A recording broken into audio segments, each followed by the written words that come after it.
Paz do Senhor, irmãos. Amém. Amém. Glória a Deus. Quero agradecer a Deus pela oportunidade de estar aqui com vocês. Também agradecer aqui ao meu amigo e irmão, Dr. Paulo, que me fez o convite para estar aqui na igreja e a esse ministério, principalmente na pessoa do meu amigo, pastor presidente dessa igreja. Quero trazer também um abraço do pastor, meu pai, pastor José Fernando, que é o presidente da igreja Assembleia de Deus Ministério Vida em Piabetá, e também deixar as portas abertas da nossa igreja para esse honrado ministério. Muito feliz de estar aqui com vocês, e eu que milito lá em Piabetá, ao lado do papai, como pastor vice-presidente e primeiro vice lá da igreja. Muito feliz de estar aqui com os irmãos. Sinceramente, é uma alegria muito grande poder compartilhar de um momento, e não se trata de mais uma família, absolutamente, é a mesma família. Eu me sinto em casa, porque a casa é do mesmo papai que todos nós servimos. Amém? E é um privilégio muito grande a gente saber que para todo lado que a gente for, a gente tem família. A gente nunca fica órfão. Nessa terra, jamais fica desamparado. Para qualquer lado que a gente for, a gente tem parente, a gente tem família, a gente tem irmão em Cristo e a gente tem o cuidado do Pai. Eu vou pedir para os irmãos, para nós darmos início, abrirmos nossas Bíblias no livro de Jeremias, capítulo 29, versículo 11. É um versículo extremamente conhecido, mas eu tenho certeza que os irmãos vão conectar esse versículo ao assunto que nós vamos conversar um pouquinho aqui nessa noite. Confesso aos irmãos que não será num tom de mensagem, não será num tom de exposição como uma pregação, mas vai ser um tom brando para nós entendermos um assunto que com certeza é ponto pacífico para todos nós, mas hoje a gente vai explorar de uma forma até um pouco científica esse assunto que nós vamos tratar aqui em relação ao gosto de Deus por nossas vidas, num ponto tão importante como esse que a gente vai colocar aqui nessa primeira exposição do versículo. Diz o seguinte, a palavra de Deus: porque eu bem sei que pensamentos penso de vós, diz o Senhor, pensamentos de paz e não de mal, para vos dar o fim que esperais. Todos estão na mesma versão?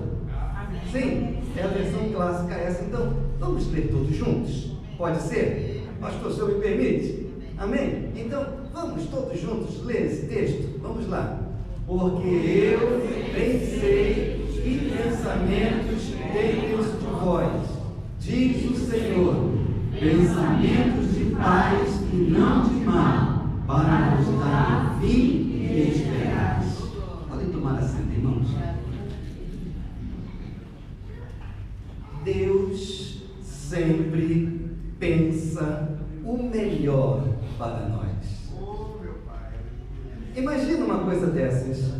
Deus pensa, e Deus pensa sempre o melhor para todos nós. O pensamento é algo comum entre nós seres humanos, correto? Todos nós pensamos? Sim ou não? Sim, é claro. Agora, vamos olhar para esse versículo e ver justamente esse tema que Deus propõe através dessa palavra do profeta. Eu bem sei que pensamentos penso de vós. Quando Deus lá no início decidiu construir esse mundo, Ele não construiu naquele momento lá do Gênesis apenas o planeta Terra. Lembra? Lá no versículo 1 de Gênesis, Deus disse que no princípio, como é que foi mesmo? Criou Deus os céus e a terra. Quando Deus fala que Ele criou os céus, não está falando apenas desse céu azul que nós vemos, está falando de todo o espaço, está falando de todo o sistema que existe, está falando de todos os planetas que existem, inclusive fora desse nosso sistema solar, está falando do universo. Deus, no capítulo 1 de Gênesis, ele decide criar o universo físico. Deus, ele sai do seu ambiente extremamente espiritual, que ainda não é tangível ao nosso pensamento, e ele vem para criar nesse espaço um mundo físico. E esse mundo físico, com certeza, ele imaginou primeiro. Deus é poderoso para fazer poucas coisas? Claro que não. Deus está acima da nossa capacidade de compreensão. Nós não temos sequer o direito de imaginarmos a ideia de compreendermos Deus. Nós devemos simplesmente aceitá-lo do jeito que ele se apresenta, não exatamente até do jeito que ele é, porque nós não temos a dimensão do jeito que Deus é, mas apenas do jeito que ele se apresenta a nós. E mais ainda, mesmo Deus se apresentando a mim e a você, nós vamos ter leituras diferentes de quem é Deus, sim ou não? Cada um de nós vamos ter uma visão de o que Deus representa, de como Deus se apresenta e como eu entendo quem é Deus. Quanto mais, é claro, eu examinar as Escrituras, mais eu vou ter clareza para entender a revelação dele. É ou não é verdade? Se eu não ler a Bíblia, se eu não examinar as Escrituras, será que eu terei clareza para imaginar quem é Deus? Não, porque Deus se revela onde? Deus se revela nas Escrituras, e eu só consigo entender um pouquinho de Deus quando eu examino as Escrituras.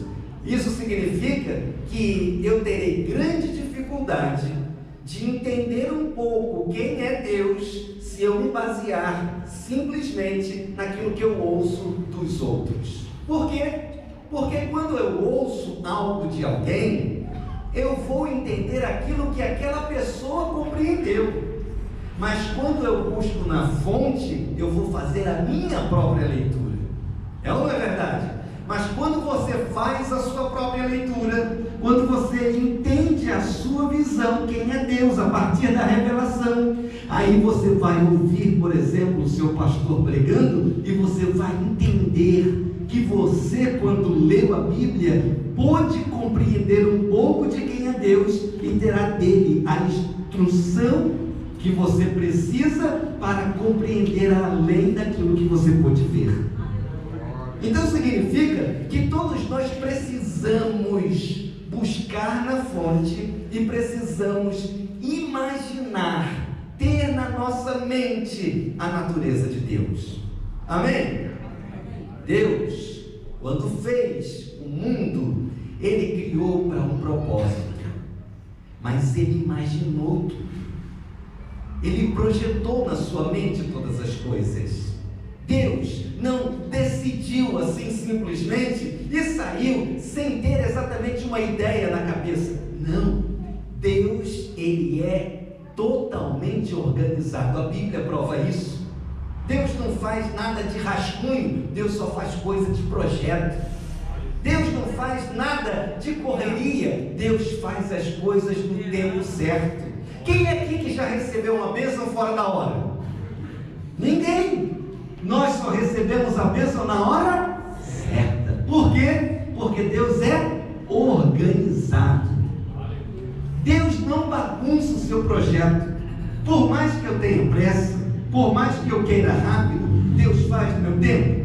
Deus faz no seu tempo. Se você chorar muito, se você falar, Senhor, me atende logo, Senhor, eu estou com muita pressa, Ele vai antecipar os projetos dele por causa de você? Vai não. Ele vai fazer tudo no tempo certo. Por que isso? Porque Deus, Ele imagina as coisas primeiro, Ele projeta na sua mente e Ele vê sempre o futuro realizado. Enquanto nós ainda estamos na esteira de querermos algo, Deus sabe exatamente o que aquilo que queremos se tornará no futuro.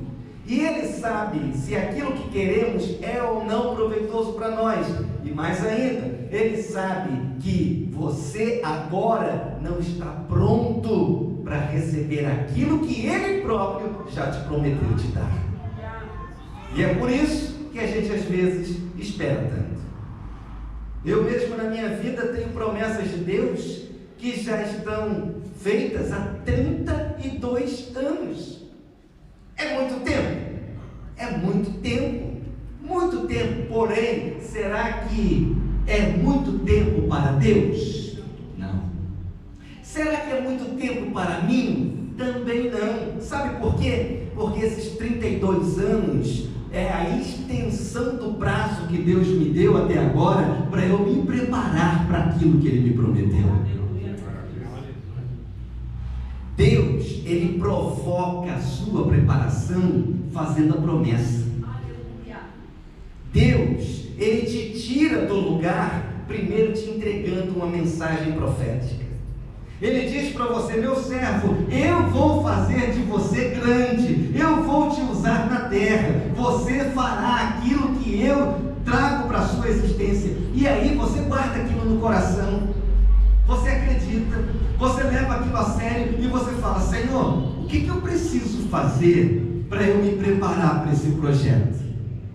Senhor, qual é o passo que eu tenho que começar a dar para eu ir na direção do meu sonho? Deus te promete, por exemplo: meu servo, eu vou te usar na música, você vai ser grande na terra, você vai ser próspero e abençoado. Aí você cruza os braços e fala: bom, já que Deus vai me fazer grande na música, eu não preciso nem estudar música, eu não preciso nem me esquentar a cabeça, porque Deus já não disse que vai me dar. Então se Ele vai dar, Ele cuida de tudo.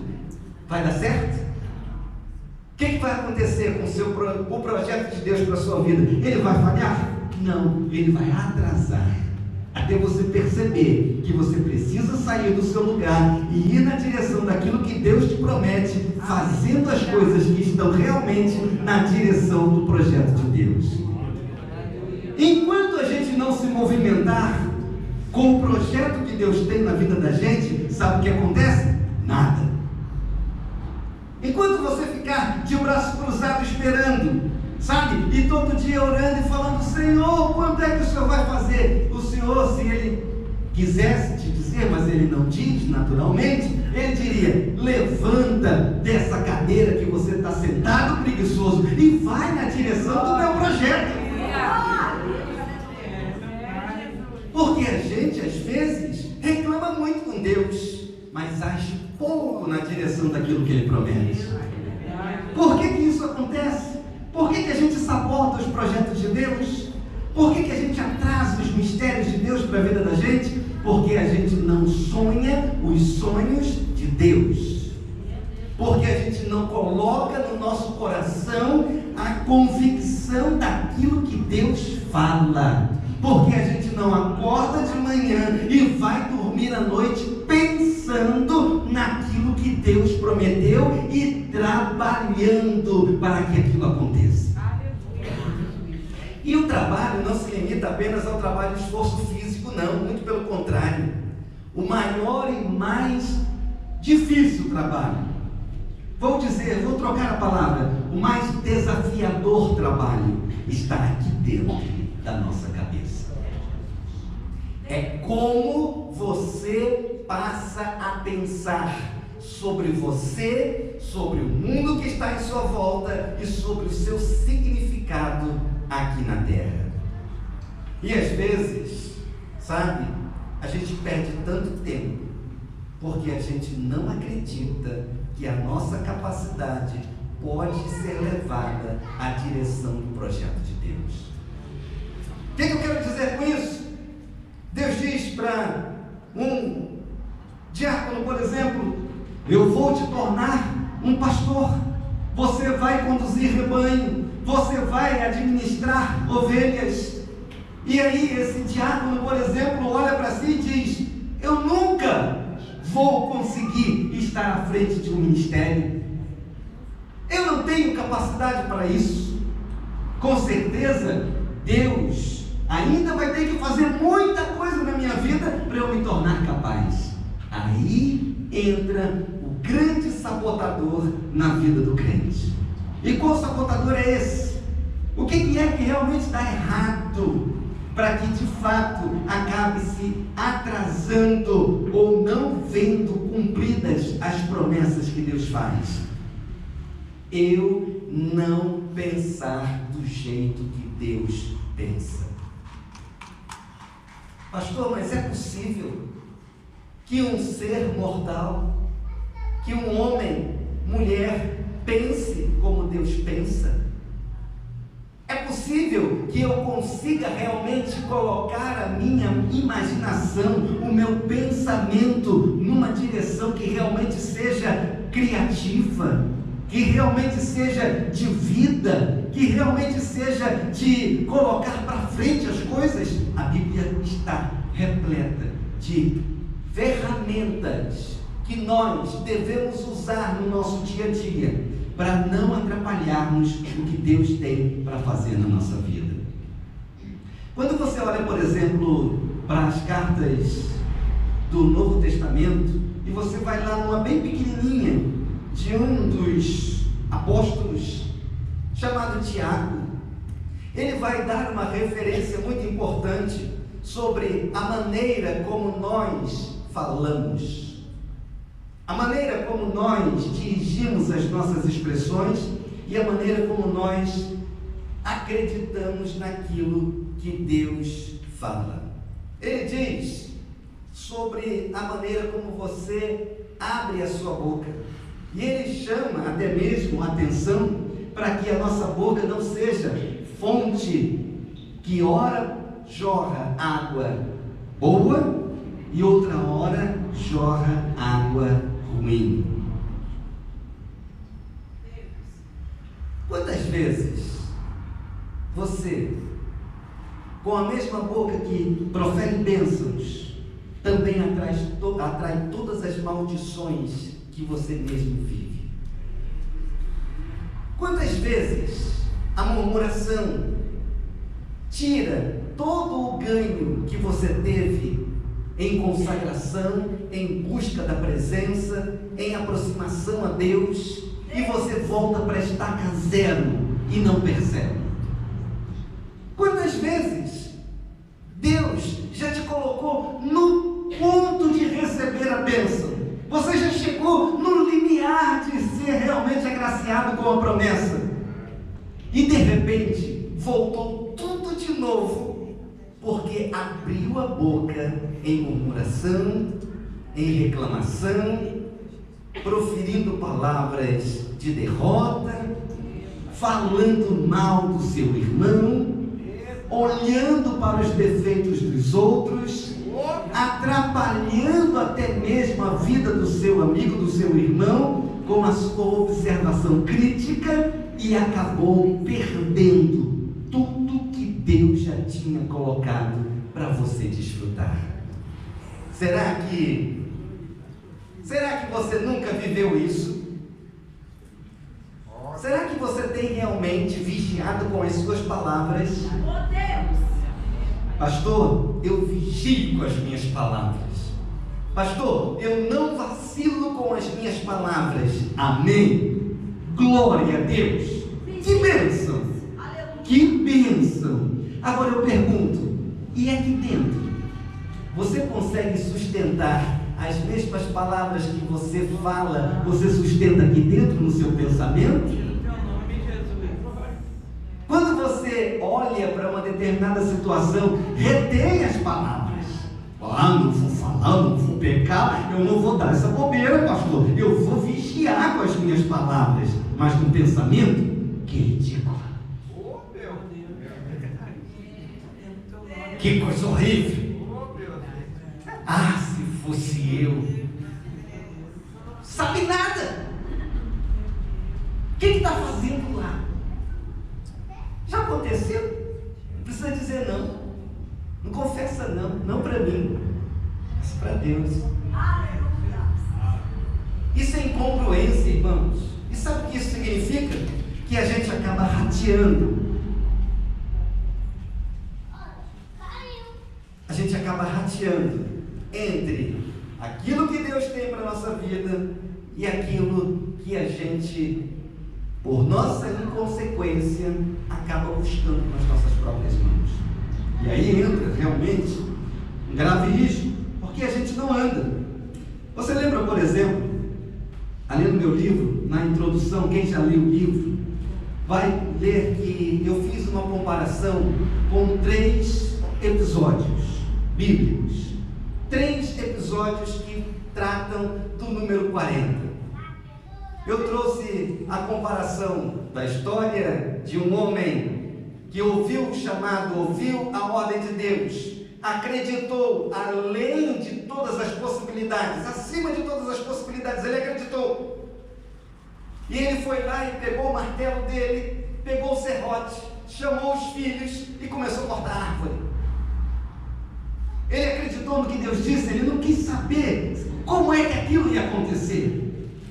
Ele não ficou perguntando para Deus, mas Deus, que coisa é essa? Isso é impossível. Não, que Deus disse que vai chover e vai alagar. Deus disse que vai cair tanta água que todo mundo vai morrer. Deus disse para eu fazer um barco para que vidas se salvem. Então o que eu vou fazer é o seguinte, eu vou fazer o barco. Noé, ele fez o barco em uma semana? Ele fez aquela jangadinha pequenininha, sabe? Quase que um submarino, em um mês? Não, ele demorou muito tempo. Quem sabe quanto tempo que Noé demorou para construir aquela arca? Um século Noé demorou para construir aquela arca. Será que já não dava para ele ter desistido daquilo, não? Será que se a gente vivesse tanto tempo, a gente teria coragem de investir tanto do nosso tempo em um único projeto, onde todo mundo dizia que ia dar errado? Será que você teria foco para ir numa única direção, porque você ouviu uma voz, porque você acreditou naquele que te disse, porque você colocou na sua mente que aquilo era verdade e que aquilo ia acontecer e que você ia obedecer à risca? Olha, isso, irmãos, é um foco muito extremo. É você realmente começar alguma coisa e você levar adiante, não medindo as consequências ou o tempo, não medindo as pessoas que te criticam, que dizem que não vai dar certo, que dizem que você deve desistir, que dizem que você é louco, que dizem que você não tem juízo de estar fazendo algo daquele tipo. Noé não acreditou em nenhuma dessas vozes. Por quê? Porque na mente dele, ele mantinha uma só posição: eu vou construir a arca.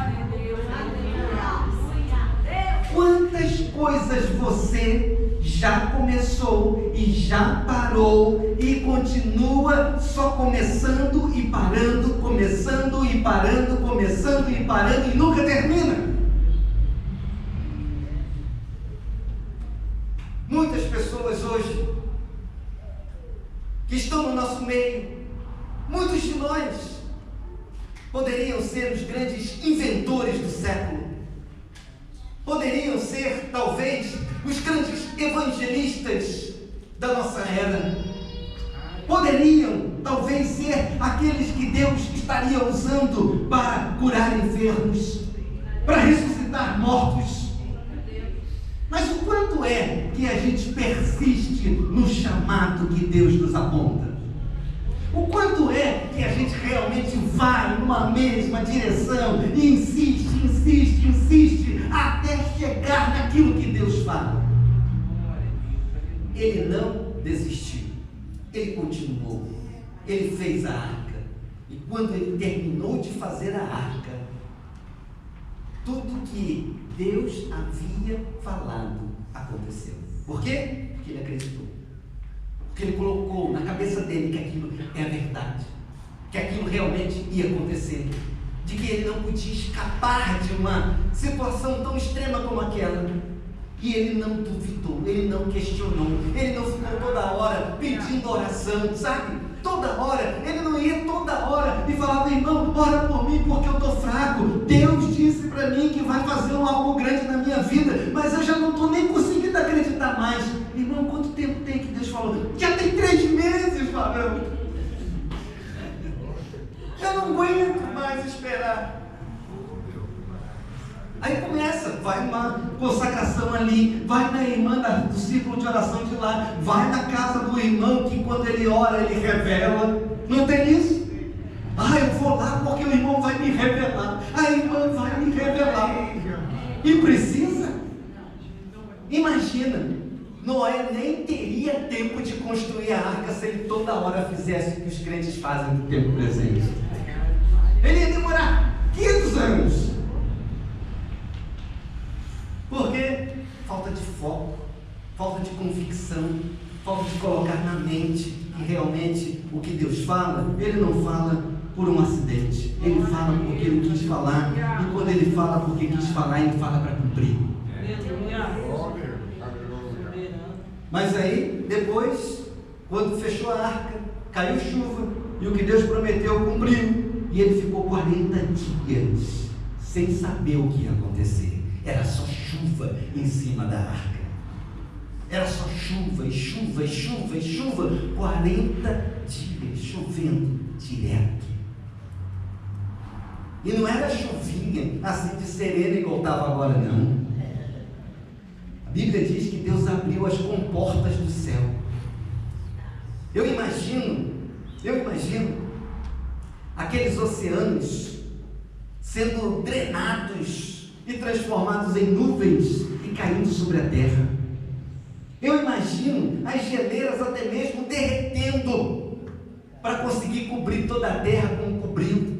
Porque se você for olhar na geografia, aquele monte Everest, ele tem quase 9.000 metros de altura e não ficou nenhum pico de monte que estivesse sem água. Quando enche aqui Caxias, quantos metros dá nas casas? 1 metro? 1,5 metro? Agora pensa, imagina, se chove para dar 10.000 metros de água.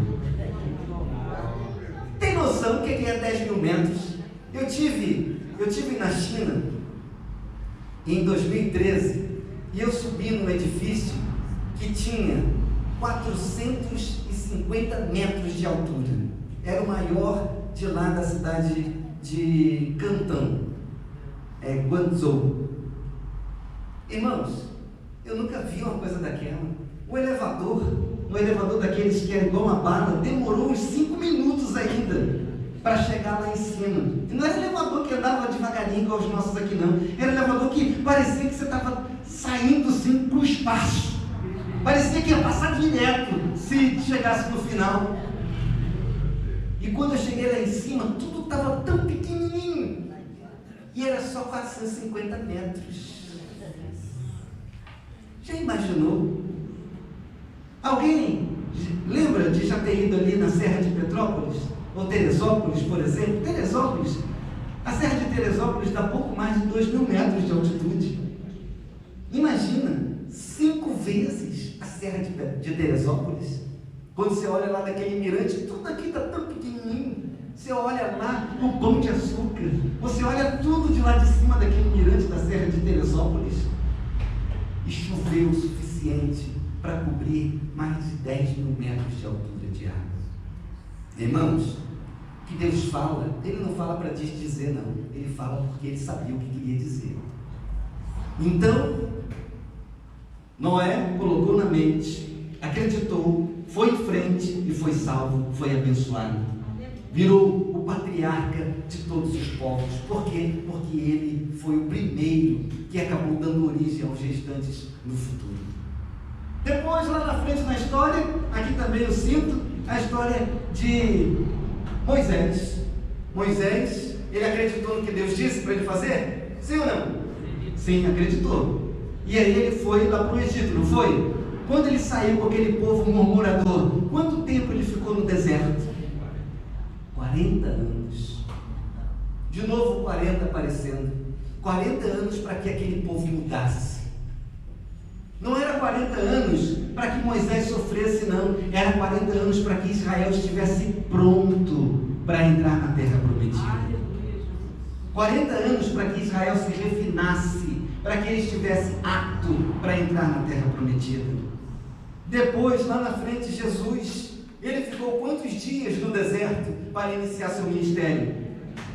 40 dias. Por que ele teve que ficar 40 dias? Porque ele estava transitando de uma fase em que ele estava como homem apenas, e ele agora estava entrando numa fase em que ele se revelaria Deus na terra. Irmãos, todo o nosso processo de mudanças requer que a gente coloque foco no que a gente faz.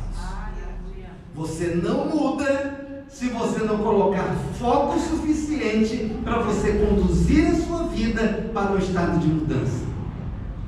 Você não muda se você desanimar no meio do caminho e desistir daquilo que você tem que fazer para experimentar a novidade que está adiante. Você não vê o resultado que está lá na frente se você não caminhar, nem que seja em cima de espinhos, cacos de vidro, dificuldades, tempos difíceis, picos e vales, até chegar no seu destino ideal. Ou seja, a vitória não é para covarde.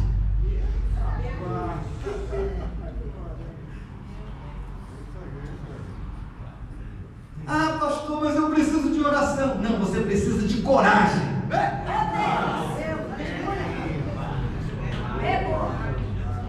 Você precisa acreditar no que Deus manda. Porque às vezes, sabe, a gente põe isso na conta de Deus. E o que foi que Deus disse para Josué? Josué estava lá todo caidão, não era? Caidaço lá, chorando, triste. Tinha que ser mesmo, né? O grande líder, Moisés, havia morrido. E aí, Deus veio para Josué e diz: Josué, agora, Josué, essa responsabilidade de conduzir o meu povo, Israel, para entrar na terra prometida está contigo. Eu vou te abençoar, Josué. Onde você colocar a planta dos seus pés, eu vou abençoar. Onde você colocar a planta dos seus pés, vai ser seu. Mas tem uma coisa: seja forte e corajoso. Deus prometeu toda sorte de bênçãos para Josué e Israel. Deus só não disse que ia dar força e coragem para Josué. Força e coragem Deus disse para que ele arrancasse lá do fundo do peito, lá do fundo das suas convicções e da sua alma, e levasse adiante a missão que ele estava dando. Enquanto a gente ficar ali reclamando e chorando e dizendo: Senhor, eu não sou capaz, Senhor, eu não posso, Senhor, eu não consigo, Senhor, eu não sei, vai continuar do jeito que você está profetizando. Vai continuar não podendo, vai continuar não sabendo, vai continuar não tendo, porque é isso que sai da sua boca. Você entende? Porque às vezes a gente profetiza de forma má as nossas vidas, até na oração. Senhor, eu não posso, Senhor. Senhor, eu ainda não sei como fazer. Essa é a oração. Senhor, eu não sei, eu não consigo. Não. Senhor, eu não sei como conseguir isso, mas eu sei que o Senhor vai me dar a direção. Senhor, mas aquela prova tem 100 pessoas, 1000 pessoas, 10.000 pessoas para uma vaga.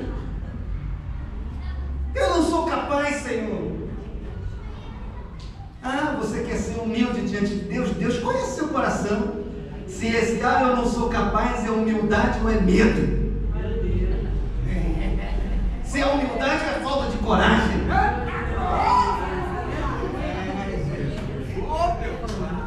Aí eu pergunto, se só tem uma vaga, de quantas é que você precisa? E por que não pode ser sua?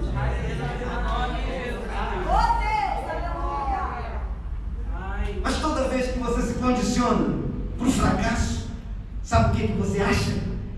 Fracasso.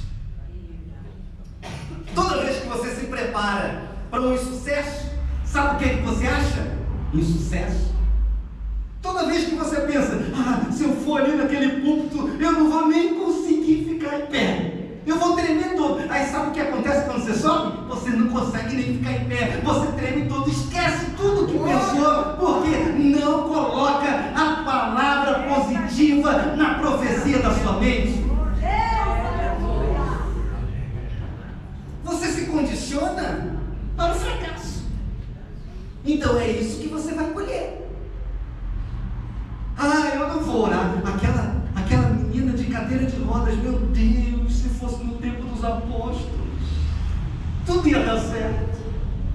Cadê o Pedrinho aqui para orar agora? E essa menina levantar da cadeira de rodas? Tem que esperar o Pedro. Porque o poder só foi para o Pedro, né? Mas aí você fala, eu não vou não, sabe por quê? E se Deus não operar? E se Ele não agir? Não vai agir mesmo não, porque você já está condicionando o resultado para o fracasso. É aquilo que Tiago disse, se sua fé for como as ondas do mar. Como é que são as ondas? Alguém já ficou na beira da praia, vendo como é que são as ondas? Ela fica toda planinha, não fica? Fica tudo assim certinho, não fica? Não varia nada, não é? Não. Ora ela está lá embaixo, ora está lá em cima. E aí quando você vê um surfista, ora você só vê a água, daqui a pouco aparece o surfista lá no meio daquele buraco de água. Mas veja, a nossa fé não pode ser assim não. Mas então eu vou ter mais fé, pastor. Eu agora vou ter mais fé, agora eu vou ter força de vontade para ter fé. Vai continuar sem fé. Por quê? Porque não é assim que você constrói fé. Pastor, mas então como é que constrói fé? Primeiro a Bíblia diz, a fé vem pelo ouvir. O ouvir o quê? Então está dizendo que a fé é conquistada por ação. Você não conquista a fé sem ação. A fé é algo prático. Você ouve. Você registra na sua mente aquela realidade. Você acredita que do jeito que aconteceu e que foi descrito, é possível acontecer com você ou através de você. E você vai lá e age pela fé. Fé não é teoria, fé é prática. Mudança não acontece na teoria, mudança só acontece na prática. Se você tentar muito, apenas no projeto, é possível que alguma coisa se materialize? Se você ficar só na base do projeto, eu vou fazer o seguinte, ano que vem eu vou fazer uma faculdade, eu vou estudar bastante, depois de 4 anos eu vou arrumar um bom emprego, depois dos 4 anos, quando eu arrumar um bom emprego, eu vou ganhar dinheiro, e aí eu compro uma casa, e depois que eu comprar a casa eu compro um carro, depois que eu comprar um carro eu caso. Eita, pá. Aí você vê aquele mundo maravilhoso e lindo, naquele projeto baseado na sua força de vontade imediata, e você fala, eu vou me energizar aqui com essa força de vontade e eu vou conseguir alcançar esse objetivo. Sabe o que acontece? Nosso estoque de força de vontade é isso aqui assim, Ele não dura. Por quê? Porque ele só vai funcionar por um tempo muito curto para te dar um entusiasmo. É como uma espoleta que ela só aciona, mas ela não é o combustível para chegar até o resultado. Presta atenção, isso é importante. A força de vontade não é o combustível para você ir até o resultado final. Ela é apenas a espoleta para criar uma centelha. Mas o que vai te colocar na direção daquilo que você precisa alcançar é o propósito que você põe no seu coração, com base em tudo que você vai praticando no dia a dia para atingir aquele objetivo esperado. Do contrário, tudo é só projeto, tudo é só fantasia e nada se realiza. E aí às vezes a pessoa fala: mas eu já estou há 10 anos pensando em fazer isso, e eu até tento, mas não consigo, porque nada dá certo para mim. Também pudera, ninguém me ajuda, não é? Ninguém me ajuda. Olha só a economia, que coisa horrível. Se fosse melhor, se eu morasse na América, nos Estados Unidos, talvez eu pudesse realmente alcançar os meus objetivos. Ah, mas se minha mãe fosse diferente.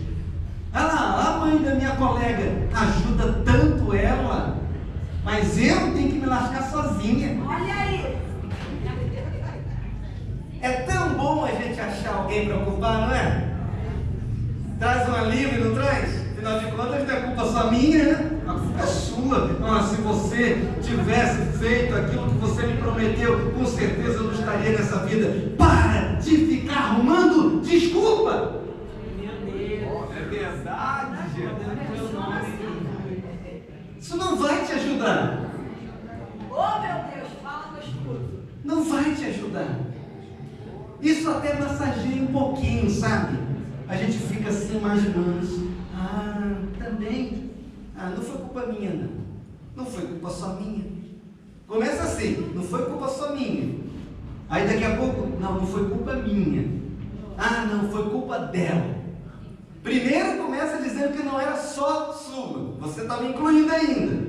Depois você diz: não foi culpa minha. Então você já saiu. Agora você fala: não, foi culpa dela.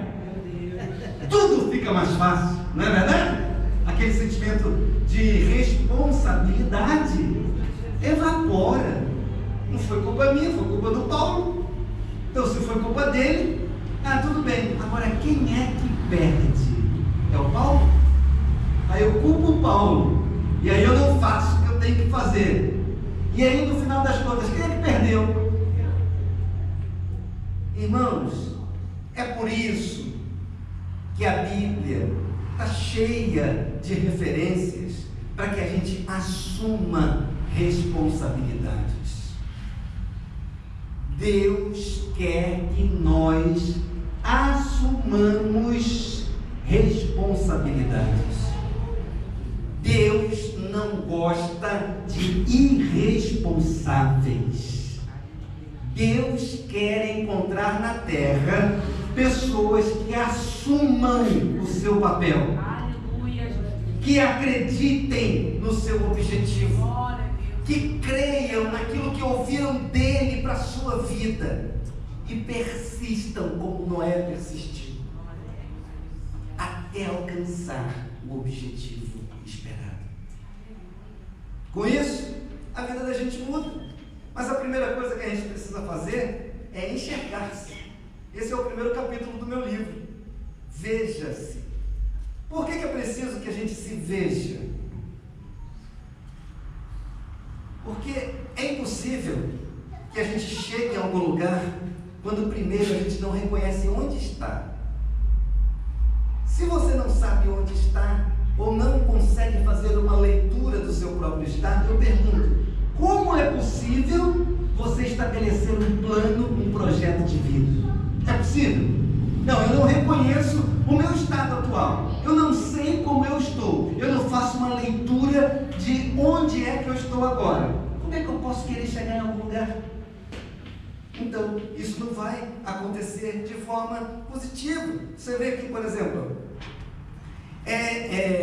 Inicie reconhecendo que para obter novos resultados, você terá que fazer aquilo que ainda não fez, aprender coisas que ainda não sabe e conhecer a si mesmo como ainda não havia buscado conhecer. Página 17 do Caminho da Mudança. Então, quando você faz isso, você começa a ter uma perspectiva de quem você é. Por quê? Porque a gente, para sair do lugar, a gente precisa primeiro olhar para o nosso umbigo, entender os nossos erros, reconhecer as nossas limitações, reconhecer aquilo que a gente tem errado, sabe? Fazer uma leitura aberta das nossas próprias posições, para que então aí a gente possa perseguir um objetivo. Olha, aqui uma frase registrada aqui na página 18. Quando a gente começa a fazer alguma coisa, quando a gente começa a sair do lugar, isso começa a acontecer na vida da gente. Olha a frase: nós não somos o que gostaríamos de ser. Nós não somos o que ainda iremos ser. Bom, a gente não é aquilo que a gente gostaria de ser. A gente não é ainda o que vai ser. Mas graças a Deus, não somos mais quem éramos. É desse jeito que a gente pode sair, por exemplo, desse lugar hoje, com uma cabeça diferente, assumindo papéis que talvez a gente tenha negligenciado por muito tempo, e com isso não gerando as mudanças necessárias para que a sua vida mude, para que a nossa vida mude. Olha, tem aqui, vou ler mais um trechinho aqui do livro, na página 19. Nosso cérebro exerce um papel fantástico no processo de mudanças.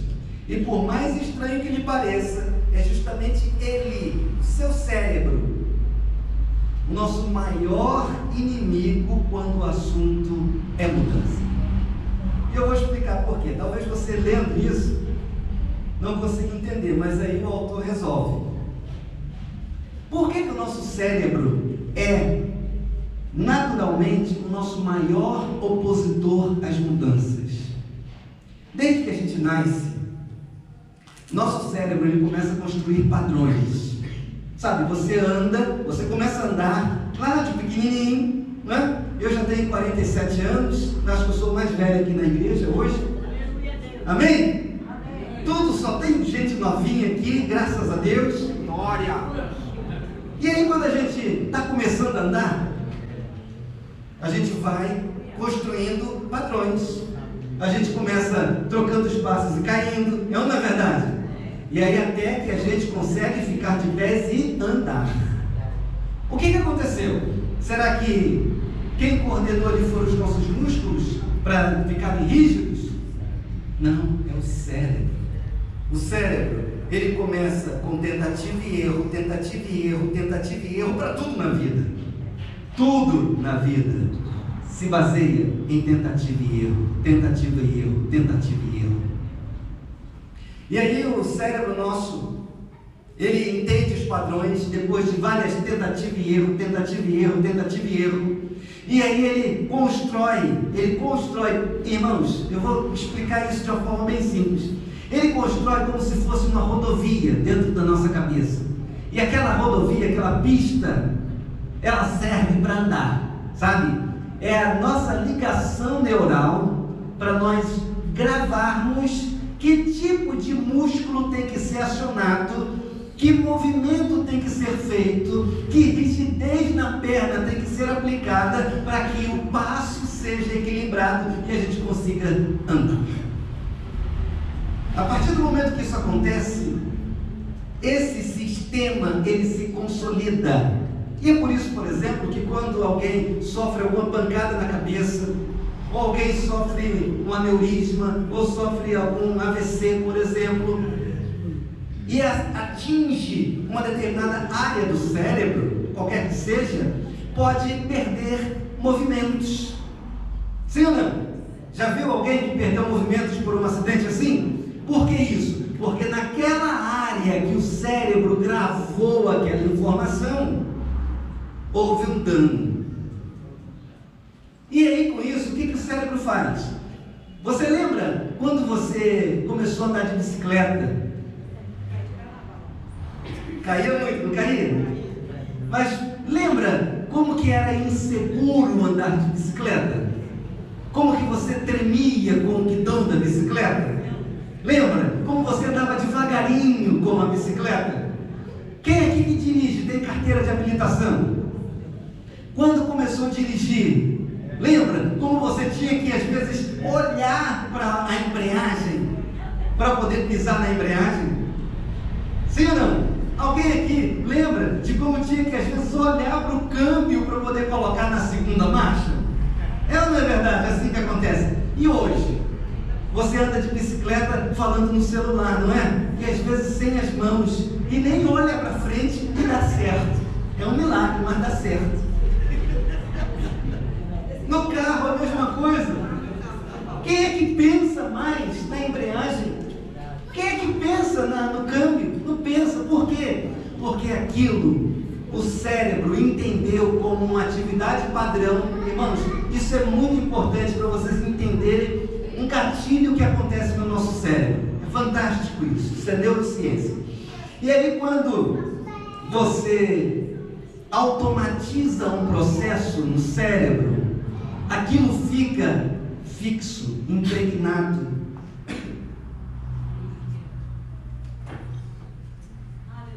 Simplesmente, você não precisa mais pensar de forma... Sabe, aqui a gente tem 2 níveis de processamento no cérebro. É o consciente e o inconsciente. Você não precisa mais pensar de modo consciente para fazer uma atividade que o seu cérebro já aprendeu e trouxe automaticidade. Por exemplo, você estava aqui na bateria. Você precisa pensar muito para tocar a bateria? Você já interage com a música, é ou não é verdade?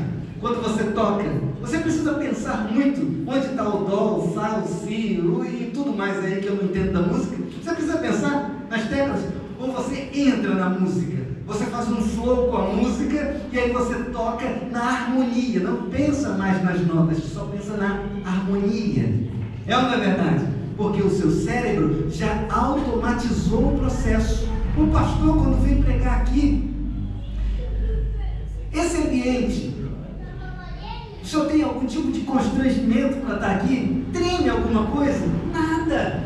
O bigode fica ali firme. Não é, pastor? Não treme nada, porque já está habituado. O seu cérebro já construiu uma conexão. Ele já trouxe uma realidade no nível de autônomo do cérebro. O que isso significa?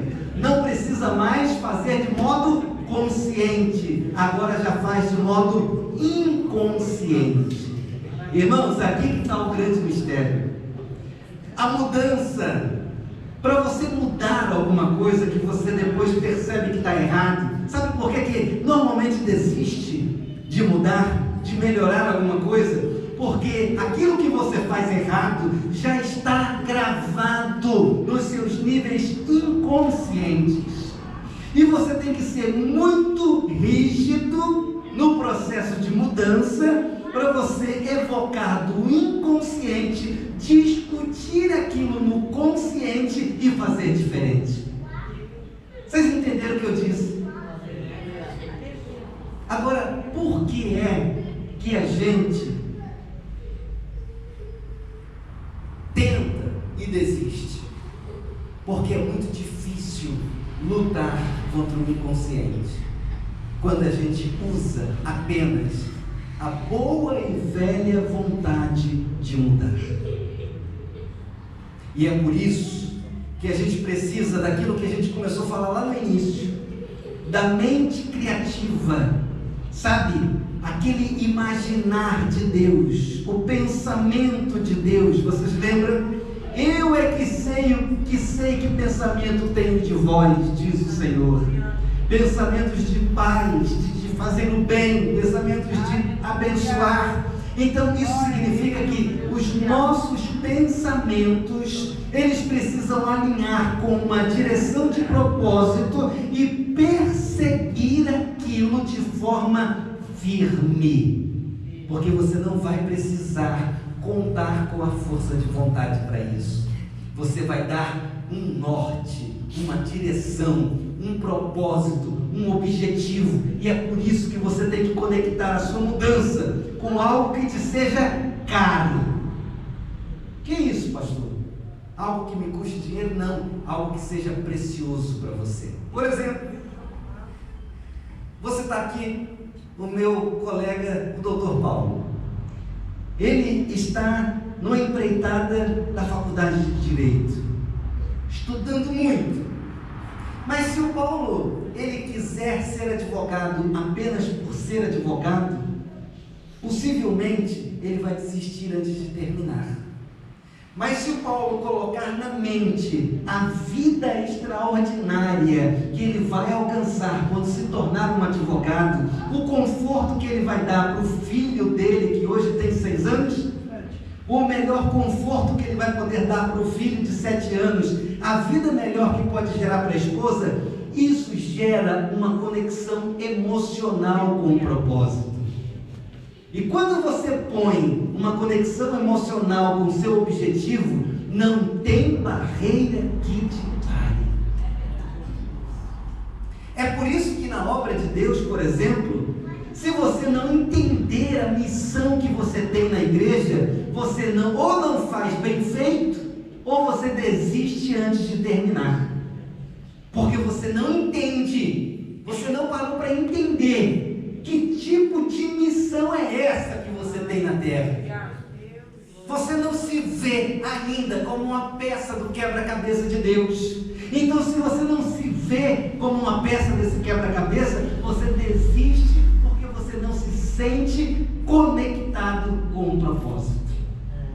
Mas quando você entende, pastor, na sua trajetória, com certeza, já teve alguns pensamentos até de desistir por conta de alguns tipos de intempéries, não teve? Tem muito, não tem? Mas o que acontece? Por que o senhor não desistiu e está aqui até hoje? Por que o senhor está na frente do ministério? Porque o senhor tinha uma missão na sua mão, não é verdade? Via a responsabilidade confiada e enxergou isso como um objetivo de Deus para a sua vida e você encarou como uma missão. Você conectou um propósito emocional com o espiritual para você atingir o propósito da sua vida. A gente pode decidir ao longo da vida se a gente quer ser apenas alguém que ocupa um lugar mediano ou se a gente quer viver o extraordinário. A gente pode decidir com as nossas ações se a gente quer ficar empurrando a vida com a barriga ou se a gente realmente quer subir um degrau para de fato ser o protagonista da história. A gente pode decidir o tempo todo o que faz com o nosso tempo. Isso é maravilhoso, não é? Porque você pode decidir, por exemplo, investir o seu tempo no TikTok, ou investir o seu tempo um livro, estudando e se tornando uma pessoa melhor do que você foi ontem.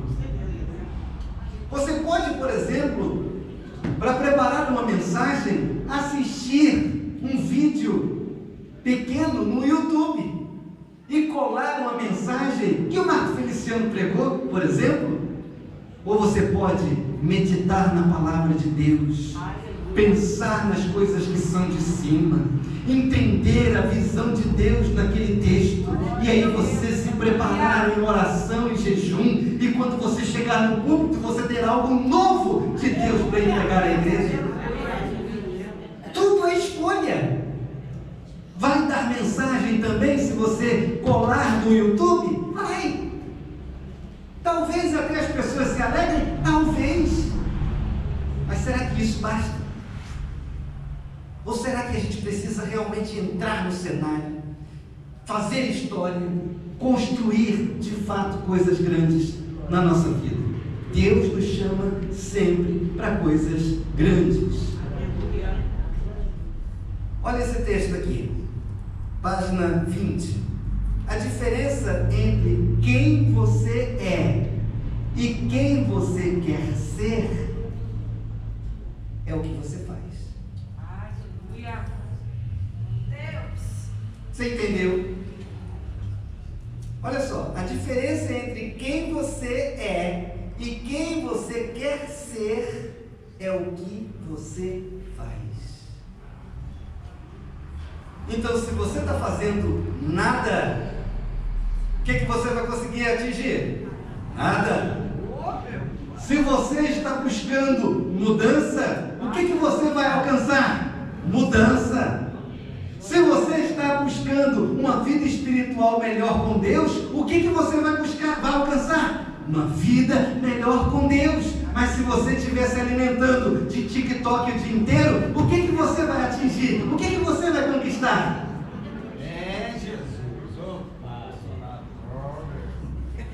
De dancinha em dancinha no TikTok, ninguém alimenta a sua vida intelectual, espiritual e emocional. Mas cada um pode escolher o que quer, não é? O pastor pode obrigar alguém a fazer alguma coisa aqui? E se ele obrigar, aí é que vocês não vão querer fazer. Não é verdade? Não, eu não vou, eu sou independente. Oh, meu Deus. Até parece que a gente não vai dar conta dos nossos próprios atos. Até parece que é o pastor que vai carregar todas as nossas responsabilidades e dar conta com Deus do que eu fiz ou do que eu não quis fazer. Não é assim que funciona, né? Sim ou não?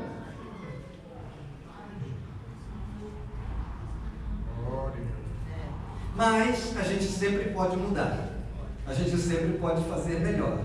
A gente sempre pode alcançar mais daquilo que a gente busca. Olha aqui esse texto. Nosso cérebro exerce um papel fantástico no processo de mudanças. E por mais estranho que lhe pareça, é justamente ele o nosso maior inimigo. Isso eu já li. Ele pode ler isso não. Aqui também. Esse aqui é bem interessante, mas eu já falei. Sim. Olha só. Olha essa frase. Às vezes a gente tem muito medo de errar, não tem? Tanto medo de errar que prefere não tentar para não cometer o erro, não é? Desse jeito. E aí, vai para onde? Oh, meu pai. Olha só. O que é o sucesso? O sucesso é ir de fracasso em fracasso sem perder o entusiasmo. Você erra, você levanta. Você erra de novo, você levanta. Você erra de novo e você tenta fazer melhor, até que uma hora você acerta. Tem um inventor na nossa história, tem pouco mais de 100 anos a história desse inventor, que ele disse, chegaram as pessoas e disseram, Thomas Edison, por que você não desistiu ainda desse negócio de construir uma lâmpada? Você já errou 1000 vezes. Não foi uma vez, não foram 10, não foram 100. Ele já tinha contabilizado 1000 erros, 1000 fracassos. Já tinha quebrado várias vezes financeiramente. E aí sabe o que ele disse? Não, eu não errei 1000 vezes. Eu descobri 1000 maneiras de não dar certo.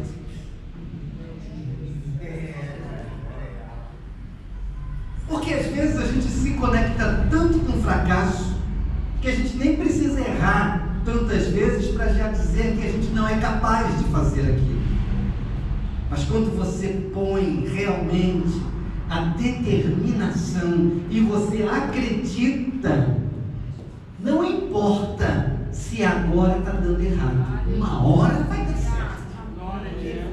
Uma hora vai dar certo. Davi, por exemplo, se ele tivesse dito: Senhor, não dá mais, Senhor, eu estou aqui nessa caverna de Adulão, eu estou aqui com esses homens tudo bagunçado de mente, não é verdade? Não era assim que estavam aqueles homens lá na caverna com ele? Os endividados, os injuriados, os rebentados. Senhor, que reinado é esse? Mas não, onde quer que Davi estivesse, ele era líder. Mas primeiro, para você ser líder, você não tem que se esforçar para ser líder dos outros, você tem que se esforçar em ser o melhor líder de si mesmo. Porque Davi saiu daquela caverna e olhou para os montes e ele se perguntou. Davi tinha um costume engraçado, que ele conversava com ele mesmo. E às vezes é isso que a gente precisa, sabe? Ele conversava, ele fazia pergunta e ele mesmo respondia. Mas ele fazia pergunta, veja que coisa interessante. Davi fazia pergunta com base nos seus momentos de emoção negativa, mas respondia com a certeza no Deus que ele servia. Porque às vezes a gente questiona com as nossas emoções negativas e responde com a dúvida, responde com a incerteza, responde com a falta de fé. E aí o fracasso está desenhado assim, ó, está escrito, está estampado, está com selo de qualidade. Mas Davi, o que ele fazia? Olha como que ele fez aquele diálogo. Ele disse: elevo os meus olhos para os montes, de onde me virá o socorro? Olha só, Davi estava confuso naquele momento?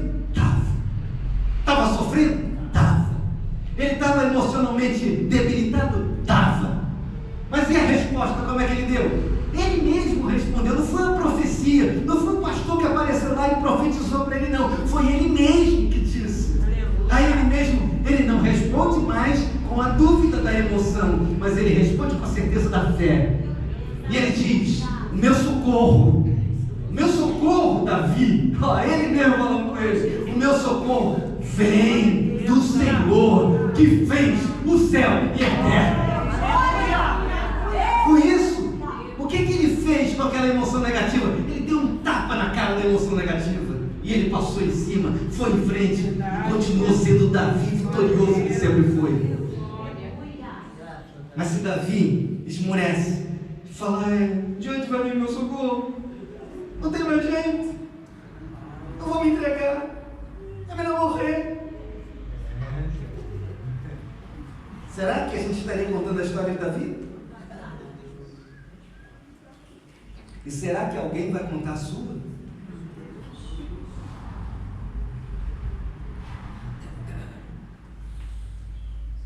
Se a gente não mudar, será que alguém vai contar a nossa?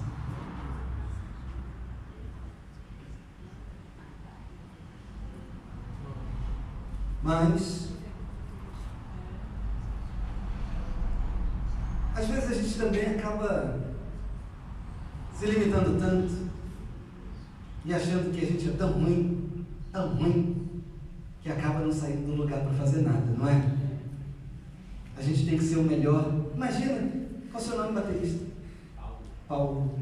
Imagina se o Paulo falasse: não, eu não sou bom na bateria, eu tenho que primeiro treinar mais, eu tenho que primeiro arrumar uma escola, eu tenho que ir para Vila Lobos primeiro.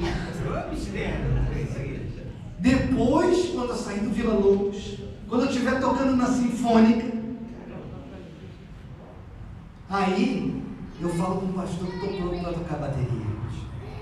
Até lá, meu amigo, o arrebatamento já aconteceu. Tu acabou não tocando bateria nunca. Sabe? Nós estamos aqui nessa reunião, irmãos, nesse culto, com pessoas que podem mudar essa geração. Você pode ser a pessoa que Deus vai usar para mudar a sua cidade, para mudar a realidade da sua família, sabe? Você pode ser a pessoa que Deus quer levantar na terra para fazer um barulho como nunca houve. Mas enquanto você olhar para si mesmo e achar que nunca está pronto para começar, sabe o que vai acontecer? Nada. Olha só, essa frasezinha aqui que eu coloquei. Detalhe, esse livro eu escrevi durante a pandemia. Eu não podia ir para lugar nenhum, aí fui para o meu escritório e comecei a escrever. Só que quando eu comecei a escrever, virou uma missão. E como virou uma missão, eu trabalhei 30 dias nesse livro, sem parar, e só interrompi o processo quando eu escrevi a última linha. Foi como uma revelação, eu escrevi tudo de uma vez. Agora, a quantidade de vidas que esse livro já ajudou a mudar, eu não posso nem contar. Porque foi realmente um projeto de Deus, esse livro. Eu dividi esse livro em 40 passos, 40 capítulos. E é para justamente ter uma trajetória de leitura de 40 dias. Esse livro não é legal para você ler todo de uma vez só. Você se empolgar, falar, eu vou matar esse livro todo no fim de semana. Não é bom. Esse livro é para você brigar com você mesmo por 40 dias. E ler um capítulo apenas por dia. São capítulos pequenos. E ele, lendo desse jeito, funciona uma melhor terapia que você já pôde ter feito. Pensa numa terapia que pode mudar a sua vida. Esse livro aqui, ele vai fazer isso com a sua cabeça. Eu não sei quantos de vocês já leram, mas eu tenho certeza que se vocês lerem do jeito que eu estou dizendo aqui, um capítulo apenas por dia, e colocando esse capítulo na prática, eu duvido que a vida de vocês não vai ter mudança. Aqui o texto diz, olha, você conhece alguém que nunca é bom bastante? Que nunca é bom bastante naquilo que faz, nunca é inteligente o bastante, nunca é magro o bastante, nunca é seguro o bastante, e outros muitos nunca. O medo de mostrar-se e exercer suas capacidades é um terrível agente paralisante, que vem justamente pelo medo da imperfeição. Talvez você nunca será tudo o que gostaria de ser e por isso pensa que nunca poderá correr o risco de falhar. E isso apenas te prenderá em uma corrida sem objetivo. Então, irmãos, irmãs, eu preparei aqui ainda alguns capítulos mais para eu falar, mas não deu, já deu 9 horas. Agora, no resumo,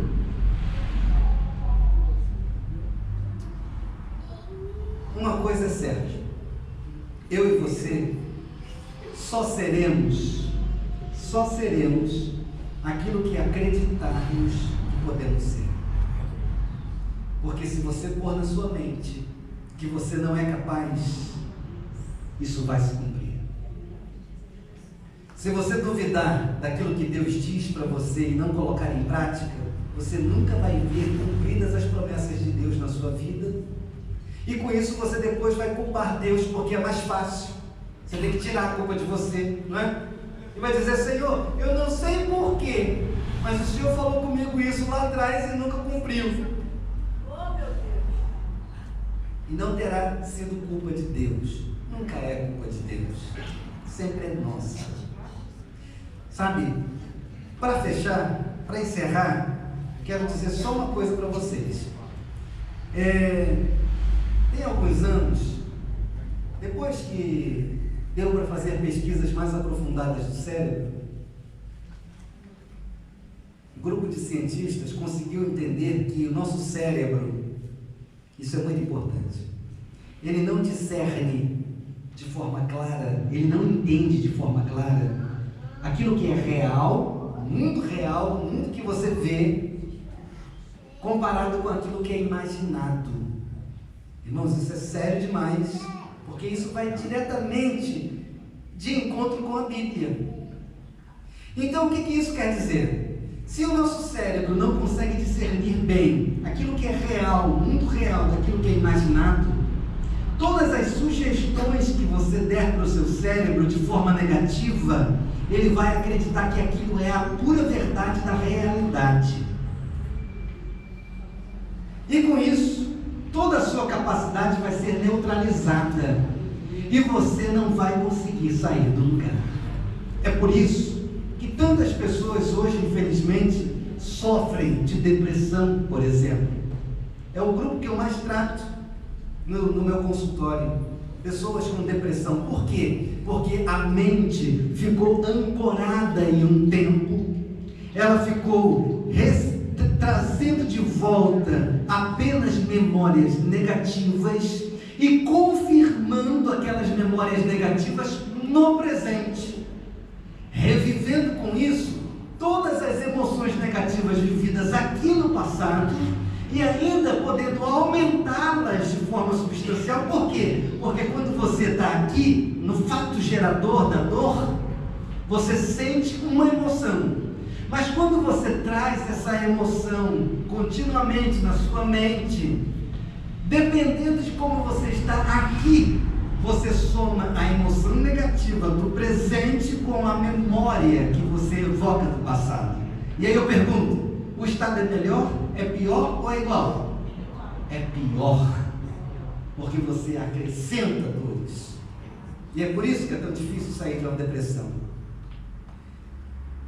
Como é que sai de uma depressão? Primeira coisa, precisa trazer a mente para o presente. Precisa seguir aquele conselho prático que Jesus deu. Olha, meus filhos, não fiquem ansiosos por coisa alguma. Ansiedade e depressão são tempos distintos.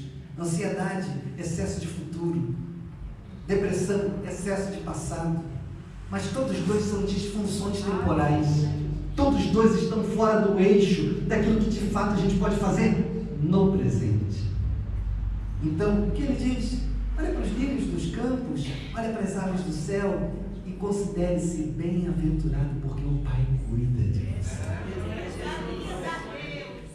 Então, irmãos, que essa reflexão, esse estudo possa ficar bem associado na mente de vocês.